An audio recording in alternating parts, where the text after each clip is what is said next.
Wau atur pabuka saking kanca-kanca MMT Campur Sari ingkang ing dalu punika sinten guyung makarya sesarengan bola-bola saking Jaya Baru Audio.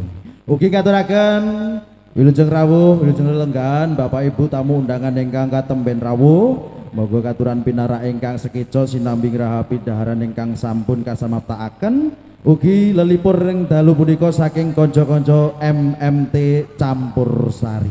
Wah, ing dalu punika ugi spesial iki sing nyuting ki sak warat-arat cacahe ana 13 ya to.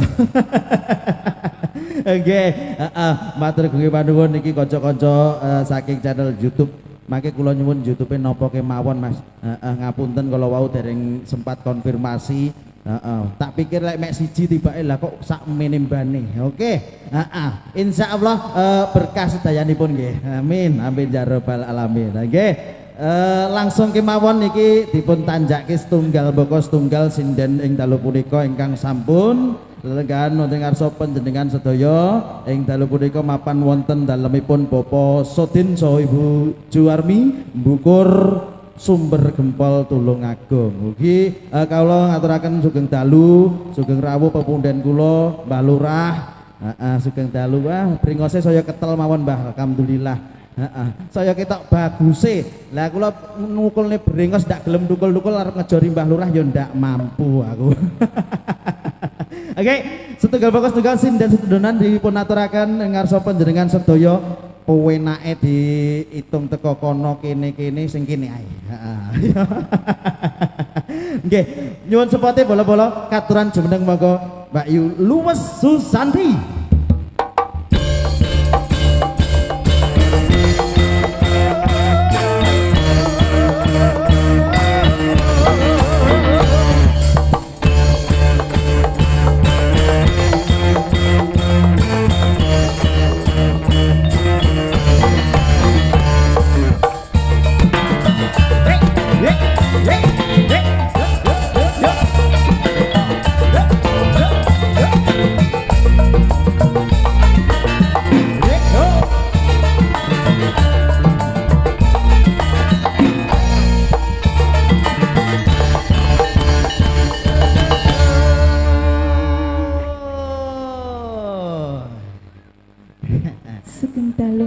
Sugeng dalu nih Mas Ayu Luwes Susanti jan kaya suwe-suwe saya katon luwes kaya dene asmane jan luar biasa. Dangu mboten pinanggihan panjenengan? Nggih. Mbok menawi panjenengan kok kesupen kalih kula.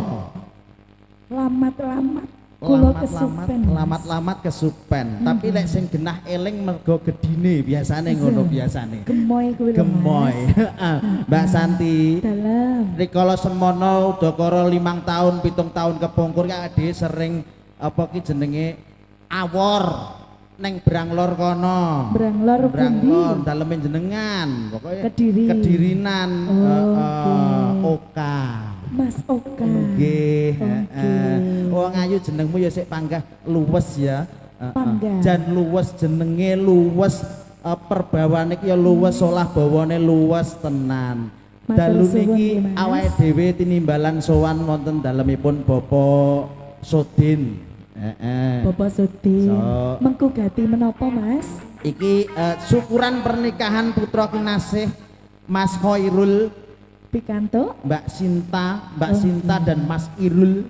Mbak Sinta dan Mas Irul. Mas Irul, panjenengan ya paling tidak memberikan ucapan spesial apa untuk kedua mempelai atau untuk Pak Sodin dan Ibu monggo.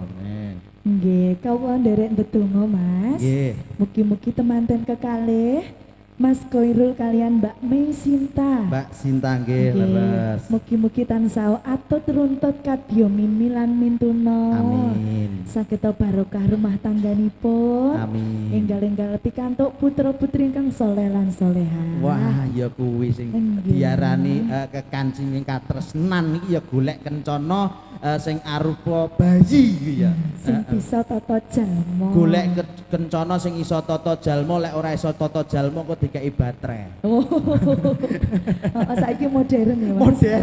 Modern. Heeh.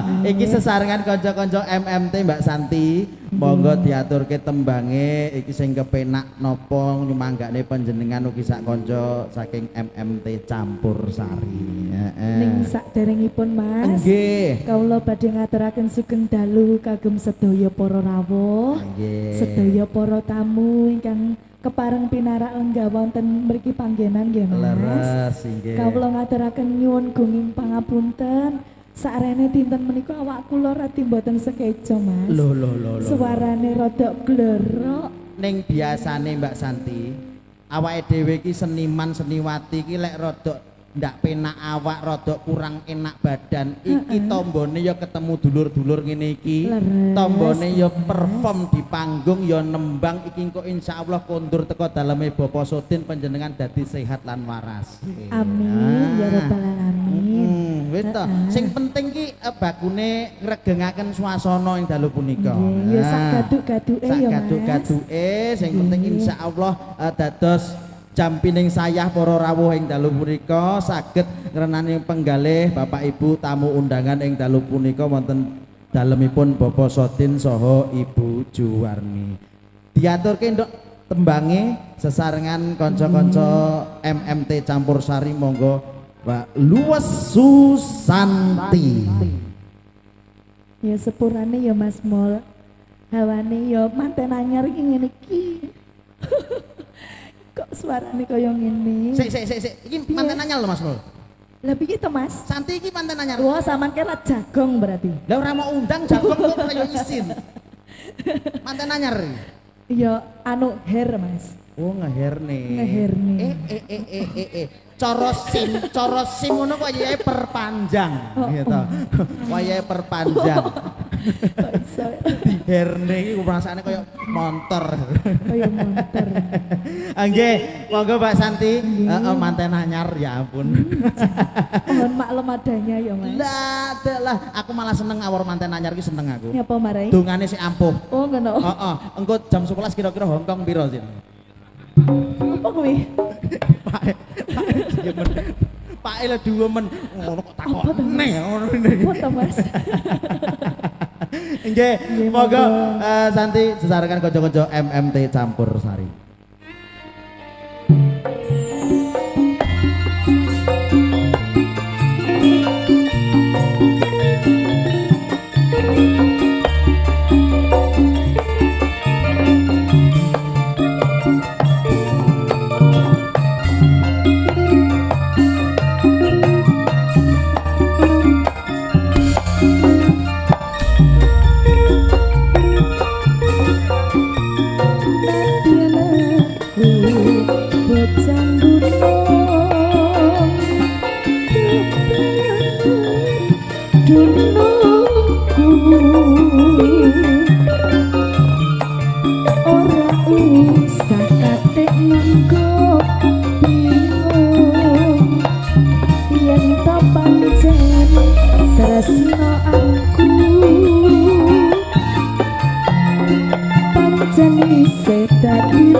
Sik. Piye Mas? Keringetku sak jagung-jagung lho Mas. Lho, iki kan ngetok lek sampean tandang gawe tenanan. Oh ngono. Masalah iki sing kene senggak. Lah piye apa? Lah kene meneng grupe mul iki. Heh, Dereng dahar to Mas? dibatin. Dibatin. Oh. Iya, apa jeneng prakteknya ilmu kebatinan. Oh ngoten. Apa kira-kira ya kuwi? Lho, urung tenang lek perkara kopi, ya toh. Wis ora usah mutung dadak ra gelem senggak. Neng mburi iki wis digodhokne wedang, dinteni. Sing penting senggake kompak engko wedange los. Wedang ireng. Wedang bening. Loh, ndak boleh lek kuwi ndak boleh. Ndak pareng lek kuwi, heeh. Kok yo beling. Lah wong ditawani wedang kok njaluke wedoang. Hah? Wedoang. Gak boleh, gak boleh. Ndak pareng Mas, iki dosa. Monggo Mbak Nani. Apa kowe arep kelingan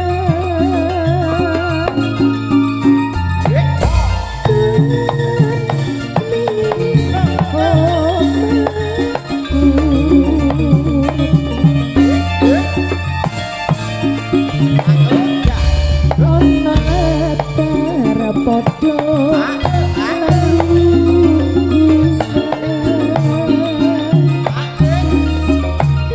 gojekan karo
Oh, kasep. Kasep. Ndak demen aku. Ndak demen. Telat-telat. Oh, ngono. Ndak demen sesuk melu santi ngalor ya wis. Kopine rong metu to, Mas? Urung. Nggih. Panggilan kepada Muhammad Kopi. Dumateng panjenenganipun saudara kopi. Oh, nggih. Untuk saudara kopi. Lah dalah ya kuwi lho, Mas. Mesti nggawa ruwen-ruwen cangkeme akeh kok iki. Cangkemku dhewe nyapung ngono arep kok antemi aku. Ndak. Gak boleh bilang cangkem itu gak boleh. Ndak boleh cangkem itu ndak boleh. Gak boleh. Apalagi tadi ada yang ngomong congor-congor gitu. Nah, itu kasar itu. Ah, lambenya disuwek aja. Oh, harusnya nggak gitu. Ndak gitu. Nggak gitu. Yang bener itu apa? Cobrot. Malah nggawa-nggawa cobrot kan kene bocah iki. Nggih. bacotke ya Mas. Apa kowe ra kelingan